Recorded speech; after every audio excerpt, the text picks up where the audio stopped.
in basically any tradable instrument or commodity, or I consider gold to be a form of money. But what we're really talking about when we say, gold is up, we're talking about the dollar price of gold. And I view it as a cross exchange rate. People talk about the dollar, the euro dollar exchange rate. Well, there's a dollar gold exchange rate, and that's the dollar price of gold. So they're just alternative forms of money where people get to express a liquidity preference or a credit preference, if you will, if you're concerned about if you're losing confidence in the dollar.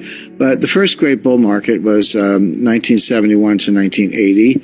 Lasted 9 years, and gold went up 2,200%. The second great bull market was from 1999 to 2011. Gold went up at just a little under 700%. But in between, you had a bear market from 1980 to 1999. So a long one, almost 20 years. Gold dropped from $800 to $250 at the bottom in 1999.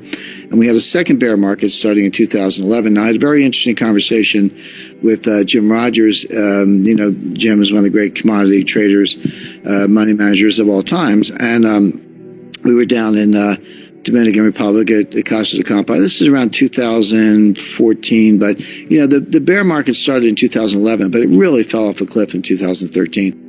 So I said, Jim, what do you think of gold? What are you doing? He goes, well, I own it, of course. And he said, I'm not selling, but I'm not buying right here. And he said something that just hit me right between the eyes and it stayed with me. And of course, he's right. He said, gold's going to the moon, but nothing goes to the moon without a 50% correction along the way. And if you look at the high in 2011, $1,900, approximately, and where was the bottom of the bear market? It was $1,050 on December 16, 2015. Nobody knew it was the bottom at the time. But if you look at that drop down and you use $250 as your base, which you need a base, so you had basically the run from 250 to 1900 was $1,750. Go down 50% from there, it's $825. 1900 minus 825 is 1075, and the bottom was 1050. So Jim totally stuck the landing. Like at 1050, okay, there's your 50% retracement. Now that's the bottom. Now it's going up, and the sky's the limit. Well, we're not overheated at all. I've got gold at I would put it at $15,000 an ounce, but as I point out, if you're going to $15,000 an ounce, you got to get to $3,000, $5,000, $7,000 first. So there's plenty of room to run, plenty of room for profits. But when I say things like that, I want to be clear. There's a lot of analysis behind it. I don't just pull a big number out of the air and for publicity, because I could care less. But if you just took the average, and there are a couple ways to think about it, just take the average of the two prior bull markets I mentioned. So 71 to 80, 9 years, 2,200%. 99 to 2011, a 12-year bull market, about 700%. Just take the average. You don't have to go to the higher of the two or extrapolate. Just take the average of those two bull markets. You would say, okay, well, it's going to go up 1,500%. So using that as your base, just take the average of the two, and at 1,400%, it puts you at $15,000 an ounce off a 1050 base. So that's just history. But there are other ways to think about it. Now, I don't know if there'll be a gold standard or not, but I do know that gold will move. The price of gold will move in the direction of where it would need to be if you're going to have a gold standard. And I talked to Paul Volcker about this, and he agreed. If you just took the money supply, so just take M1, which is pretty widely accepted definition of money supply. Take it for the U.S., the ECB, UK, Bank of Japan, and People's Bank of China. There are other entities you could include, but that's over 75% of global GDP right there. Divide that number by the official gold, which is about 34,000 metric tons, a little bit less. You come to $15,000 an ounce. So if you're going to either have a gold standard or even use gold as a reference point for money, if you need to restore confidence in the dollar, the implied non-deflationary price is $15,000 an ounce. So what I find interesting is that if you use just the history of the last two bull markets and average them, or if you use a rigorous calculation, what's the implied non-deflationary price? Interestingly, they come out in the same place. I don't think they have to. They're two different methods, but they both point to $15,000 an ounce sometime over the next 3 or 4 years. It is a moving target. The numbers I gave you are based on current levels, but if you keep printing money, you need a higher price if you want to reference gold and not cause deflation, which they don't, you're going to need a progressively higher price of gold. One thing people forget, they look at the dollar price in absolute dollars. So it went up $100 an ounce, or, I expect before long it'll go up $1,000 an ounce a week.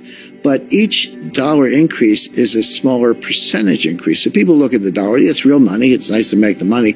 But, if you go from $14,000 an ounce to $15,000 an ounce, that's only a 7% increase. I mean, you can do that in a week. So my point is, it's still $1,000 an ounce, good for the holders, but the percentage increase gets smaller and smaller as the absolute dollar amount gets larger and larger. So $15,000 sounds like a big number from today's perspective, but as you go to 10, 11, 12, it gets to be a progressively smaller percentage increase, and therefore more likely. You need to see it logarithmically to see it, a less hyperbolic curve.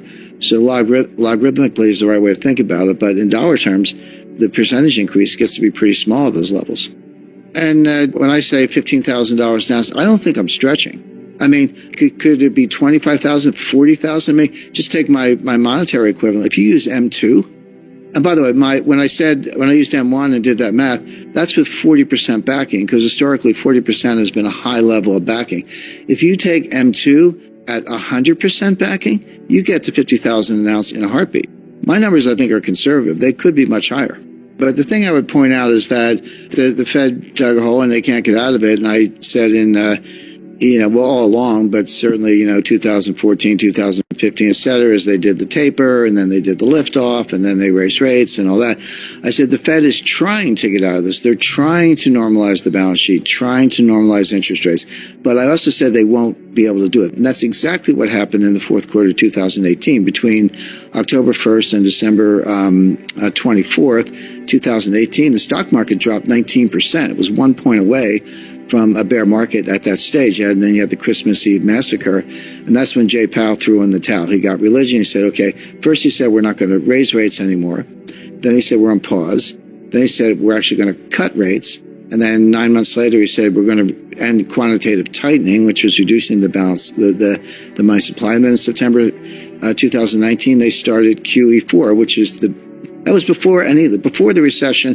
before the depression, before the pandemic. They were already in QE4 and cutting rates again. So they can't get out of it. Now it's worse. So they prove that the failures manifest. They prove that they can't get out of it.